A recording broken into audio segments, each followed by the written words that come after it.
Changing the HCM oil filter in a Cam and Spyder is fairly easy to do, but doing it improperly can be costly. In this video, I'll cover changing the HCM oil filter for Spyders that have the Rotax 1330cc engines and are semi-automatics. Now, I am not a certified Cam Spyder mechanic, and my videos are for entertainment purposes only, showing you what I've done to my motorcycle.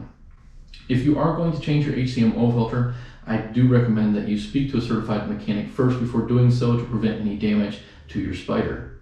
In my honest opinion, the best way to change the HCM oil filter is to take it to a certified mechanic that has the BUD software, as the BUD software is the proper and safest way to change the HCM oil filter and prevent any damage to your Spyder.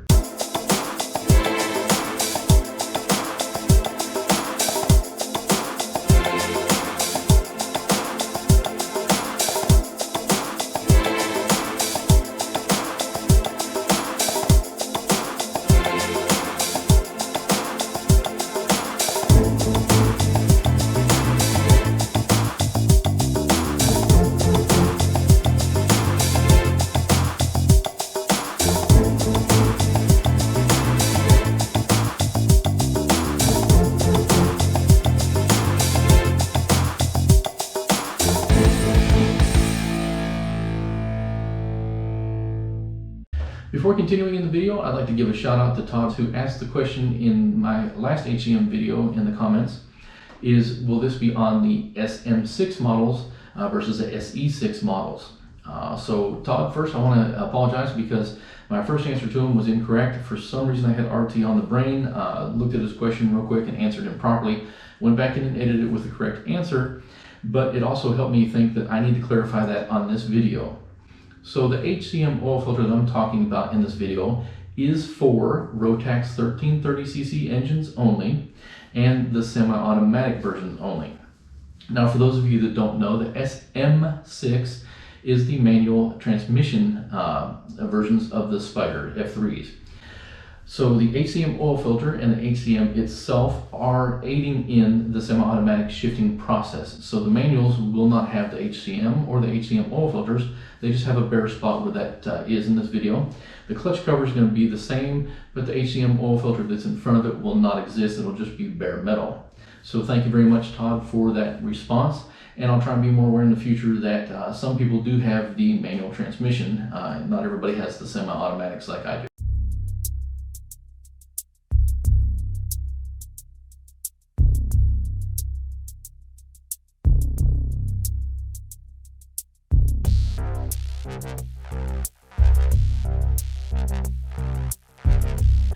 I want to quickly cover a few details about the hydraulic control module. The HCM is part of the clutch assembly and activates the semi-automatic gear shifting process on SE6 models. The same oil is used for the engine, gearbox, clutch, and hydraulic control module.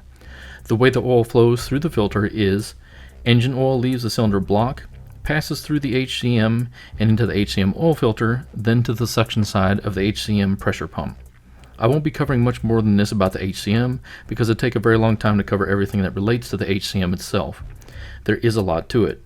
This video is just about the filter, and if you truly want to learn more, I suggest getting a service manual covering your year and model of bike.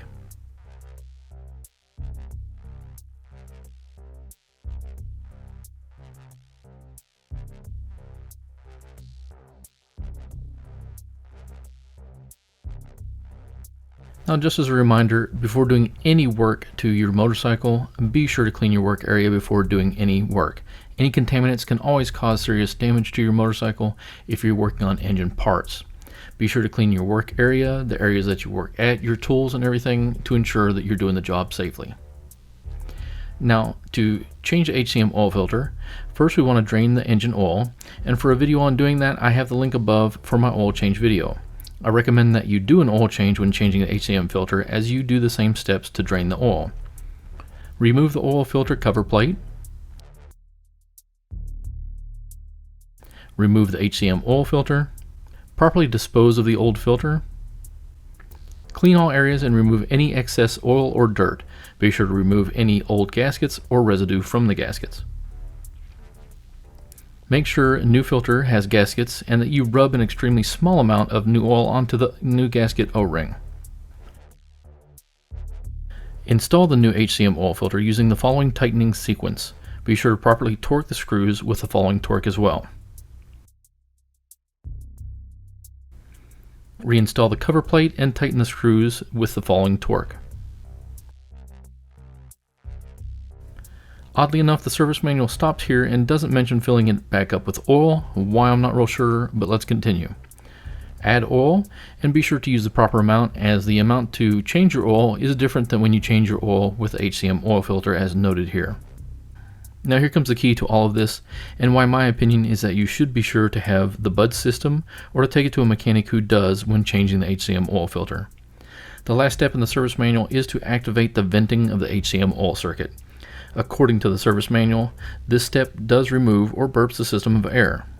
Now, not doing so could damage your Spyder in my opinion, and venting for sure is needed when doing work on the actual HCM itself. If you do want to replace the HCM oil filter yourself and don't have buds, I really recommend just letting your bike idle for at least 30 minutes before taking any trips. At first, take a few short trips before ever taking a long journey and monitor for any warning lights that may appear. When replacing the filter and not having buds, you may get warning lights for a few seconds when you first started off, but then they should go off. If they continue staying on and do not go off, stop the bike and take it to a service tech to check everything and prevent any damage or further damage to your Spyder.